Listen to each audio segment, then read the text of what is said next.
ഒരു തരത്തിലും ഇന്ത്യയിൽ ഏതെങ്കിലും പ്രത്യേക മതത്തിന് സംവരണമില്ല. ഞാൻ പറഞ്ഞത് ക്ലിയർ ആവുന്നുണ്ടല്ലോ. പ്രത്യേകമായിട്ട് ഒരു മതത്തിന് സംവരണമില്ല. ഞാൻ ഈ കേരളത്തിൽ മാത്രമുള്ള ഒരു പ്രതിഭാസം ഞാൻ കാണിച്ചു തരാം. ഹിന്ദു ക്രിസ്ത്യൻ വിഭാഗത്തിൽ വ്യത്യസ്തമായിട്ടുള്ള വിഭാഗങ്ങൾക്ക് സംവരണം നൽകുന്നു എന്ന് പറഞ്ഞു കഴിഞ്ഞാൽ മുഴുവൻ ഹിന്ദുക്കൾക്കും ഈ നാട്ടിൽ സംവരണം കിട്ടുന്നുണ്ടോ? ഇല്ല. മുഴുവൻ ക്രിസ്ത്യാനികൾക്ക് ഈ നാട്ടിൽ സംവരണം കിട്ടുന്നുണ്ടോ? ഇല്ല. ഉദാഹരണത്തിന് ക്രിസ്ത്യാനികളുടെ നമുക്ക് പെട്ടെന്ന് പറയാം. ഏറ്റവും കൃത്യമായിട്ട് പറഞ്ഞു കഴിഞ്ഞാൽ ക്രിസ്ത്യൻ വിഭാഗത്തിൽ ഇവിടെ സംവരണം കിട്ടുന്നത് പ്രധാനമായിട്ടും ലത്തീൻ വിഭാഗത്തിനാണ്. പിന്നെ നാടാർ വിഭാഗത്തിന് സംവരണം കിട്ടുന്നുണ്ട്. പിന്നെ OBX എന്ന് പറയുന്നത് അതർ ബാക്ക്വേർഡ് ക്രിസ്ത്യൻസ് എന്ന് പറയുന്ന വളരെ ചെറിയൊരു വിഭാഗത്തിന് ഇവിടെ സംവരണം കിട്ടുന്നുണ്ട്. അങ്ങനെ ക്രിസ്ത്യാനികളെല്ലാം കൂടി നോക്കിക്കഴിഞ്ഞാൽ എല്ലാ കാറ്റഗറിയും കൊണ്ട് എടുത്തു കഴിഞ്ഞാൽ കൂടിപ്പോയാൽ ഒരു 5% താഴെ ഇവിടെ ക്രൈസ്തവ വിഭാഗത്തിൽ ഈ ജാതീയമായിട്ടുള്ള അല്ലെങ്കിൽ ക്ലാസ് പശ്ചാത്തലത്തിൽ ചിന്തിക്കുമ്പോൾ പിന്നോക്കാവസ്ഥ നേരിടുന്ന രീതിയുണ്ട്. നേരെ മറിച്ച് കേരളത്തിലുള്ള പ്രതിഭാസം എന്ന് പറയുന്നത് മുസ്ലിം, ദ വോൾ മുസ്ലിം, ഇവിടെ വളരെ കൃത്യമായിട്ട് ഈ സ്റ്റേറ്റ് OBC ലിസ്റ്റിൽ എഴുതി വെച്ചിരിക്കുന്നതനുസരിച്ച് വളരെ കൃത്യമായിട്ട് ഇങ്ങനെയാണ് എഴുതിയിരിക്കുന്നത്: Muslim or Mappila including Thurukkar or Thurukkan of Kasaragod district. അപ്പോൾ കേരളത്തിൽ എന്ത് സംഭവിക്കുന്നു? മുസ്ലിം സമുദായത്തിന് മൊത്തത്തിൽ ഇവിടെ സംവരണം ഏർപ്പെടുത്തിയിരിക്കുകയാണ്. അത് എത്ര ശതമാനമാണ്? 12% സംവരണം ഏർപ്പെടുത്തിയിരിക്കുന്നത്. ആ സംവരണം ഏതിലാണ് ഉൾപ്പെടുത്തിയിരിക്കുന്നത്? ആകെയുള്ള, ഞാൻ മനസ്സിലാക്കുന്നിടത്തോളം ആകെയുള്ള 27% OBC സംവരണത്തിന്റെ 12% എന്തിനു പോകുന്നു? മുസ്ലിം സമുദായത്തിന് മൊത്തമായിട്ട് സംവരണം ചെയ്തിരിക്കുന്നു. മുസ്ലിം സമുദായം യഥാർത്ഥത്തിൽ 12% OBC സംവരണത്തിന്റെ സാധ്യത അനുഭവിക്കുമ്പോൾ ആ 27-ൽ നിന്ന് 12% ഒരു മതവിഭാഗത്തിന് മാത്രമായിട്ട് സംവരണ ആനുകൂല്യങ്ങൾ ലഭിച്ചുകൊണ്ടിരിക്കുകയാണ്. അത് നമ്മൾ ചിന്തിക്കേണ്ട ഒരു കാര്യം, അതിലൂടെ വലിയ ഒരു അനീതി ഈ നാട്ടിൽ സംഭവിക്കുന്നുണ്ട്. ഇതിന്റെ അകത്ത് ഒരു കാര്യം കൂടി ഞാൻ പറയാം. കോൺഗ്രസ് രാഷ്ട്രീയമാണ് ഇവിടെ ഹൈലൈറ്റ് ചെയ്യപ്പെടുന്നത്.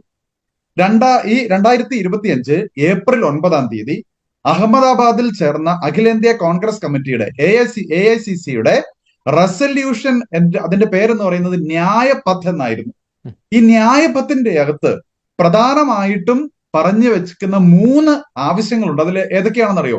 ഒന്നാമത്തേത് ജാതി സെൻസസ് നടപ്പിലാക്കുക. രണ്ടാമത്തേത് ജാതി സംവരണം നിലവിലുള്ള 50% നിന്ന് വർദ്ധിപ്പിക്കുക.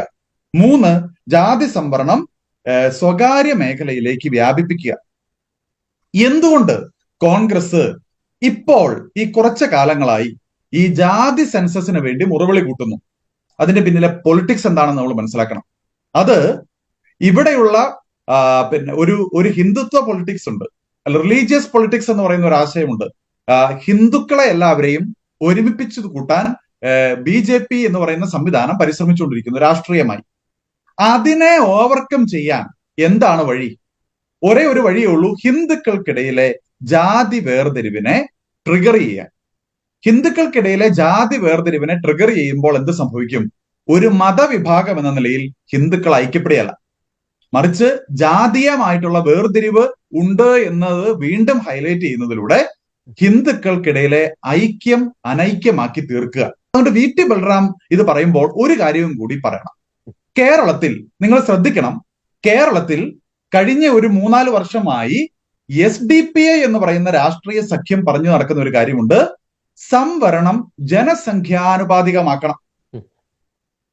ഇവിടെ നമ്മൾ ഈ പ്രാവശ്യത്തെ സെൻസസ് കഴിയുമ്പോൾ നമുക്ക് മനസ്സിലാകാം, ന്യൂനപക്ഷ വിഭാഗങ്ങളായ കേരളത്തിലെ പ്രബല ന്യൂനപക്ഷ വിഭാഗങ്ങളായ ക്രിസ്ത്യൻ മുസ്ലിം കമ്മ്യൂണിറ്റി എടുത്താൽ ക്രിസ്ത്യൻ ന്യൂനപക്ഷത്തിന്റെ ജനസംഖ്യ താഴോട്ട് പോയിക്കൊണ്ടിരിക്കുകയാണ്. മുസ്ലിം കമ്മ്യൂണിറ്റിയുടെ ജനസംഖ്യ വർദ്ധിച്ചുകൊണ്ടിരിക്കുകയാണ്. ജാതി സെൻസസ് നടപ്പിലാക്കി കഴിയുമ്പോൾ എന്ത് സംഭവിക്കുമെന്ന് ചോദിച്ചു കഴിഞ്ഞാൽ, ഇവിടെ മുസ്ലിം ഒഴികെയുള്ള മതവിഭാഗങ്ങളുടെ ജനസംഖ്യ താഴെ പോകും. ഉദാഹരണത്തിന് ഈഴവ അല്ലെങ്കിൽ ബില്ലാവ, തീയ വിഭാഗങ്ങൾ എടുക്കുക. അവരുടെ ജനസംഖ്യ താഴെ പോയി കഴിഞ്ഞു കഴിഞ്ഞാൽ ജനസംഖ്യാനുപാതികമായിട്ടുള്ള സംവരണം തത്വം നടപ്പിലാക്കണമെന്നുള്ള മുറവിളിയിലൂടെ ആരാണ് നഷ്ടം സഹിക്കേണ്ടി വരിക? ആരാണ് ലാഭം? ജനസംഖ്യയിൽ കുറവുള്ളവരുടെ ഇപ്പം ഈഴവ ബില്ലാവ തീയ വിഭാഗങ്ങൾക്ക് 12% സംവരണം കിട്ടുന്നത് എങ്കിൽ ജനസംഖ്യാനുപാതികമായിട്ട് സംവരണം വേർതിരിക്കുമ്പോൾ അത് വീണ്ടും താഴെ പോകും, 12ൽ നിന്ന് താഴെ പോകും. നേരെ മറിച്ച് ഇവിടെ മതസംവരണം എന്ന നിലയിൽ മുസ്ലിം കമ്മ്യൂണിറ്റിക്ക് ഇത്തരത്തിൽ ഒരു സംവരണം കിട്ടുന്നതുകൊണ്ട് അവരുടെ ജനസംഖ്യ വർദ്ധിപ്പിക്കുമ്പോൾ സ്വാഭാവികമായിട്ടും നിലവിൽ കേരളത്തിൽ അവർക്ക് ലഭിച്ചുകൊണ്ടിരിക്കുന്ന 12% എന്നുള്ളത് 14ലേക്കോ 16ലേക്കോ ഒക്കെ വർദ്ധിക്കും. അപ്പോൾ അതിന്റെ രാഷ്ട്രീയമായിട്ടുള്ള മുതലെടുപ്പ് എന്ന് പറയുന്നത് കോൺഗ്രസ് എന്ന് പറയുന്ന രാഷ്ട്രീയ സംവിധാനം അറിഞ്ഞോ അറിയാതെയോ പ്രീണന രാഷ്ട്രീയം സ്വീകരിക്കുകയാണ്.